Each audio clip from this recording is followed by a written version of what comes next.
Have you ever finished watching a TV show or a movie and then you go on TikTok and you start scrolling and you see all these cool fan edits and you're like, oh my gosh, I want to make fan edits too?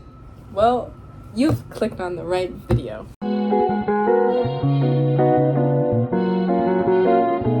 Hi everybody, my name is Jasmine and welcome back to my channel.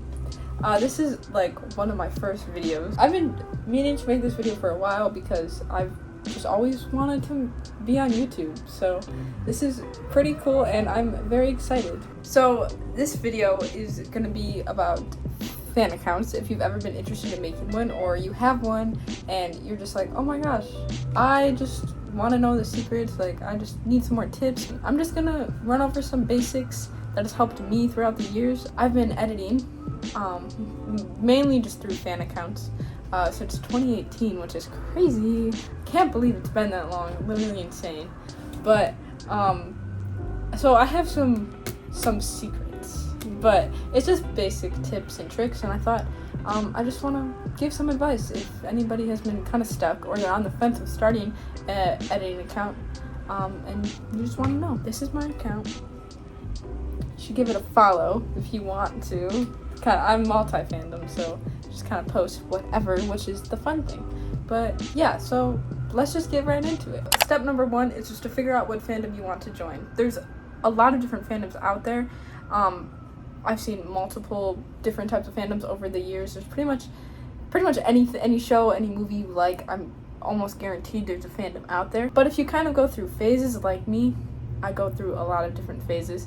I do recommend making a multi-fandom because that one you can just kind of post whatever you want on there, and you don't really have to stick to like a certain actor, or like actress, or group, or show, or movie, or character. Like you can just post a wide range of anything you're interested in. Number two is to make your account.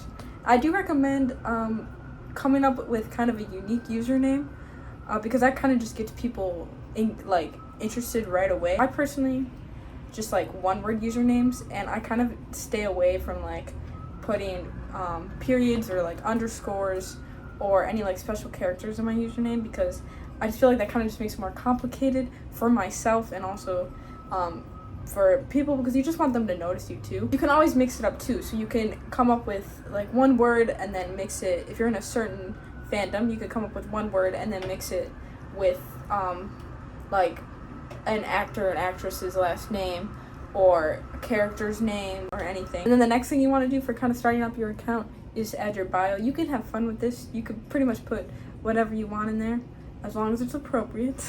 I can just put like my editing platform and then just something like that. If I want to like a face, but yeah, the one you can have fun. It's fun. You can have personality. The third step is to interact. Now, I always find it really hard when I'm restarting or I'm joining a new fandom. It's hard to kind of develop yourself into that fandom because of course you're new and then these people have already been there. But if you just interact, you start following people who have the same interests as you or in the same similar fandom, just interact with them, like their posts, comment on their posts, and before you know it, you'll just be right into the fandom. Also, like commenting on their posts and liking their posts, this kind of helps you gain mutuals because people will see that you're inactive, and then everybody likes to be hyped up. Like everybody works so hard on their edits, and it's always just such a good feeling when people comment and say like, oh, you're so talented, or oh, this is so good, like, oh, you ate. It's really nice. Like I always that's one of my favorite parts of just editing. I just love the support, and I just love making people's days. And if they scroll and they find my edit and they really like it and they like save it or like it or comment, just like anything, it makes me feel happy and just so rewarded. So I always think it's really important to interact with people. Step 4 is to find what editing platform you want to use. There's a lot of different editing platforms out there. Here's some on the computer, and then here's some on your phone. If you're a phone editor, you can find in the App Store. Now, if you are stuck editing and you don't even know where to begin, like I said, this is kind of just like a beginner's video. If you don't even know where to start, there's so many tutorials. I can't say the word.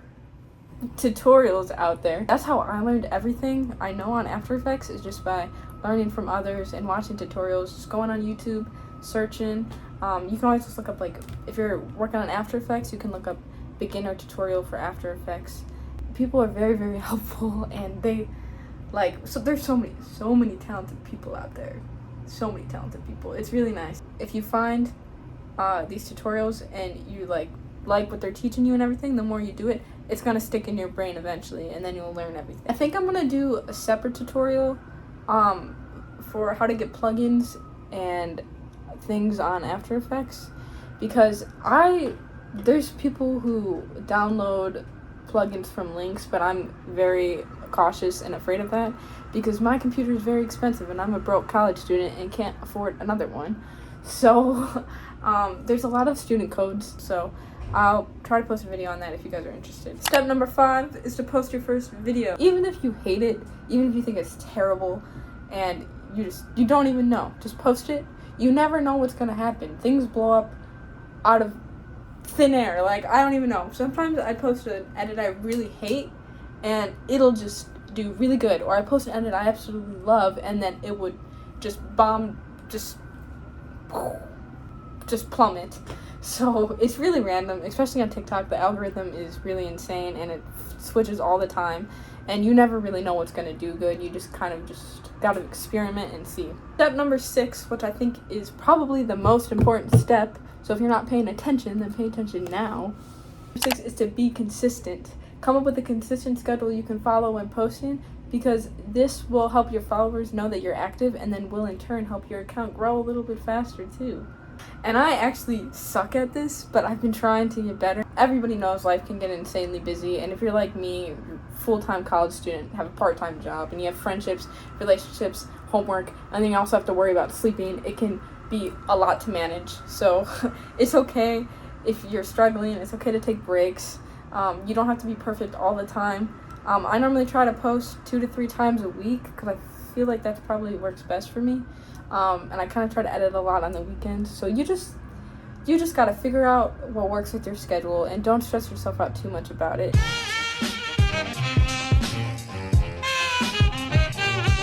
First up is to figure out what time to post and when your followers are active.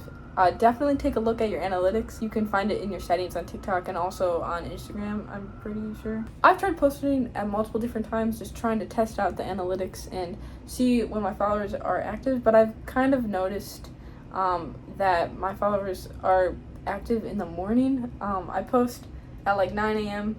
and it peaks until about like 5 p.m. my time. This can always change too. Like, if you get new followers, your analytics can change, I think. Don't take my word for it, but I know analytics are important, so definitely take a look at that and see when your followers are the most active, because that can really help just boost your edit. I've heard from people that posting in the morning is good because people are scrolling. A lot of people just open TikTok right away when they wake up, like me. Posting at night is also good because people are going to bed and then they're gonna see your edit. Another tip to help boost your edits is to use relevant hashtags. Try to use hashtag FYP, hashtag For You page, hashtag FYP viral. For You page hashtags always just kind of boost your edits up onto the For You page, and I just feel like it helps. Also make sure you rotate your hashtags, or else you can get shadow banned, and which is like every editor's biggest fear, because TikTok thinks you're just posting the same thing over and over, and if you use the same hashtags, they're going to think you're a bot. So just try to rotate them, and also just make sure your hashtags are relevant with your edit. Like, don't do hashtag Taylor Swift on an Olivia Rodrigo edit because people, if they're clicking on that hashtag, they want to see the content that they clicked on the hashtag for, you know? Next is to use the thumbnail feature. Don't keep the thumbnails of your edits a black screen. Not only does it make your grid look cool, but if people come and visit your account and they see an edit of something they like, most likely they'll click on it. TikTok is a home base for trends, and there's always something happening, so don't be afraid to try new effects, transitions, audios, styles, just anything. Also, that can help boost your edits too, because if you're sticking with the trend and you post something relevant to what's going on, most likely TikTok will blow that up because it's a trend. If you're anything like me, you were low-key embarrassed that you made edits and have a fan account, but don't be. Editing is actually like the coolest thing in the world, and if it's something you're passionate about, you shouldn't let annoying people make you think otherwise. Editing is definitely a talent, and it's a really creative hobby, and it can take you places in life if you're passionate about it and you're interested in it. Me personally, ever since I found editing, I've absolutely fell in love with it, and now I'm in college studying and learning how to become a film editor. And I think everything I've learned on After Effects and going through multiple editing accounts and fan accounts, it just gave me so much knowledge that I didn't have before, and I can bring to my life now in college and in my classes, and I just feel so much more confident in what I want to do in life because I've had all this experience before, and I learned everything just by having fun, and I think that's just the most important part and the best thing in life. If you're doing something you love and you're having fun with it, then who cares what everybody else thinks? So just be confident in your talent and your skills and just know that you're awesome. My last tip is to be patient. Editing takes a lot of time and patience, and so does having an editing account. Make sure you're editing because it's something you love to do, and you have a fan account because you want to show support and love for your idols. Don't do it to get famous. Don't do it for the likes. Don't do it for the comments. Don't do it for the views, because most likely the first time you post an edit, it's not going to go viral and your account won't blow up overnight.